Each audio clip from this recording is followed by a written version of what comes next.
Hello, good morning mga ka-DI. Today is Tuesday, Martes mga ka-DI. So, kumusta sa ating mga lahat, sa lahat ng ating mga subscriber guys. At sa aking mga nanonood sa aking video, thank you. At may gagawin ako ngayon mga ka-DI. Nandito ako ngayon sa aking barracks. Ayan, nandito ako sa generator guys. So may gagawin ako, may binaba rito na rice cooker mga ka-DI, walang power. So titingnan natin kung ano yung diferensya guys. So yun, ito yung gagawin ko ngayon. At medyo matagal-tagal na rin na hindi ako nakapag-video ng aking mga ginagawa dito sa aking trabaho guys. So tanghali ngayon at yun, yan ang ating gagawin mga ka-DI. So tune in lang kayo mga ka-DI. One eternity later. So yun mga ka-DI, nandito ako ngayon sa aking workplace ulit. At ito, binuksan ko na siya guys, wala siyang power. At kung titingnan natin yung wiring ng rice cooker natin, okay pa naman siya. Pero dito nakita ko mga ka-DI, dalawa yung thermal fuse niya. Yan o. Yan, tapos nandito yung isa. So ito guys,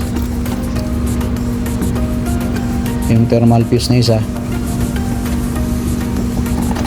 ito.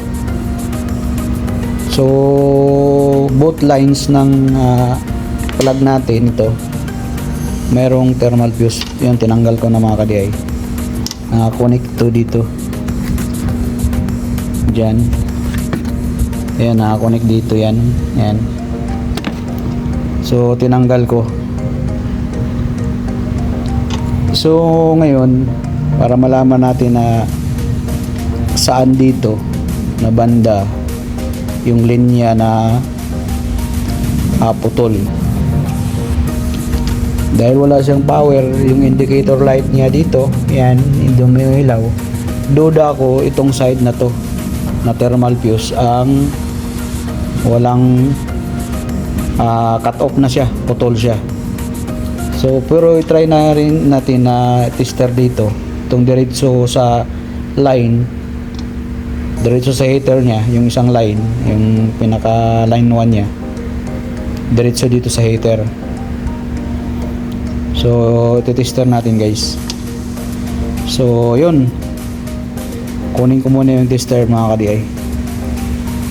One eternity later. So yun guys, nandito na yung ating tester. So ipiting ko lang tong pula dito, yan, dahil walang tagahawak, hirap mag-tester. Tapos yung asol, ay natanggal. Saglit lang guys ha.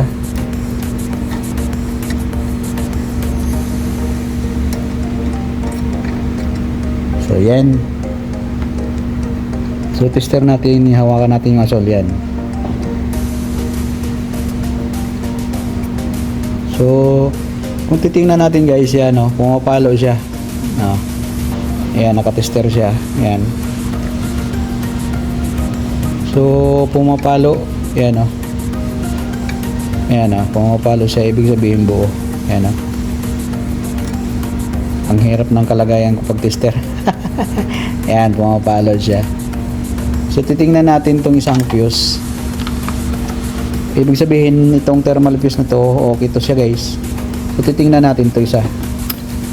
Buksan natin dahil hindi ako makatester dito yung terminal niya. So buksan natin, titingnan natin para makita natin yung thermal fuse.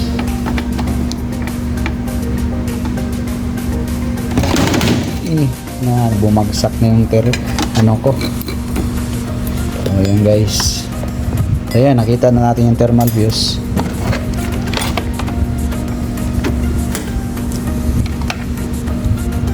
So tanggalin muna natin yung lata. So yun, pag i-short natin yung tester, mga ka-DI, ayan, pumapalo pa kahit bumagsak na. So yun,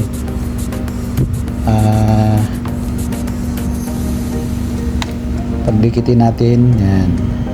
So yun guys, walang palo siya, wala. Pero pagka dito, pagsabay natin siya, pagsabay natin to dito,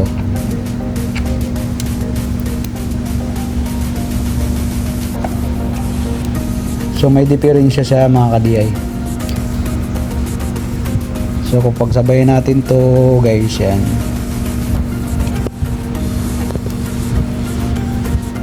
yan, pumapalo siya guys. Pero pagka dito sa dulo, ang hirap ng kalagayan ko mga ka-DI, yan, wala. So ibig sabihin open to siya. Ito yung may diferensya. So sa ating mga ganitong thermal fuse is 10 amperes to guys. Yan, tune in lang kayo mga ka-DI. One eternity later.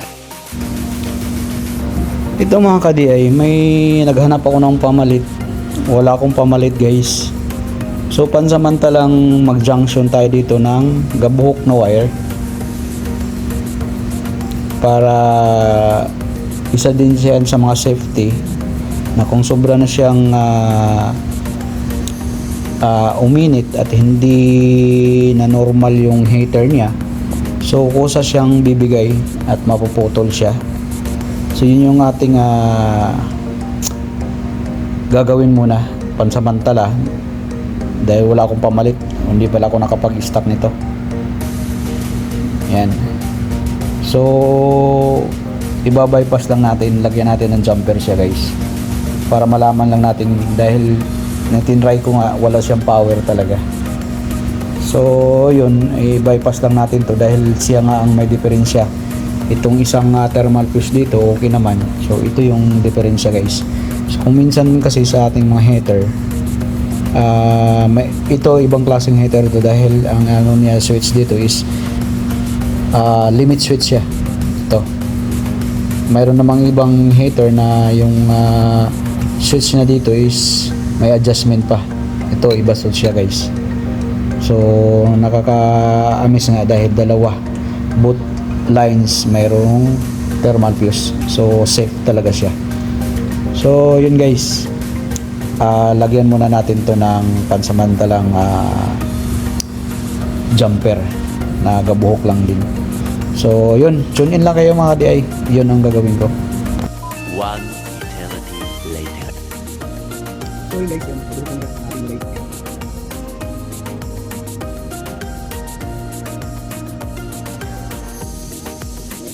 So kaya ano ito sa driver, dito natin yung thermal fuse. Kaya ito. Di ba dito tayo ng check up? Ha? Saan? Wala yan eh. Hirap ikabit yan. No? Kailangan ng mga bracket-bracket yan. Hindi naman design talaga ng yung mas madali yung hanggang sa ano, yung dinikit lang sa kabinet.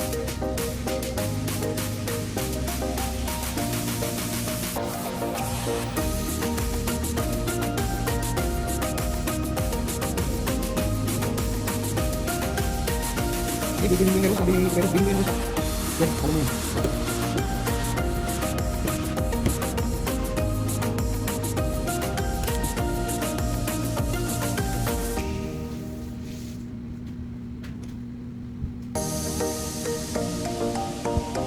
Galing gawin si Kokon. Hulun ko lang yun sa yung kaya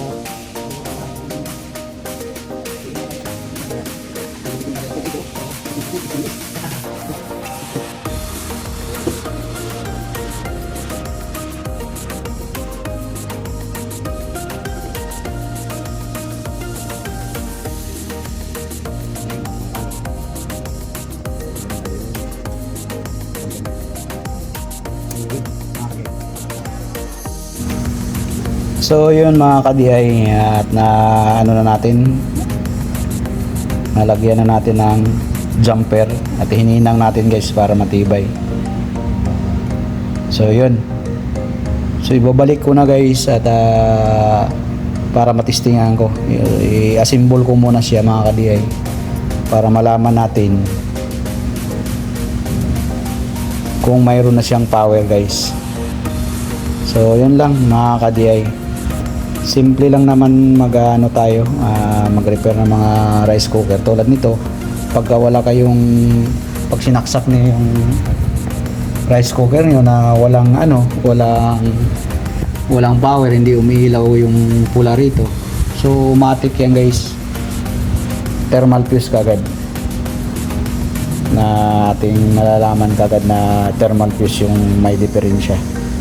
So yun, tune in lang kayo mga DI, simbolin ko pa siya.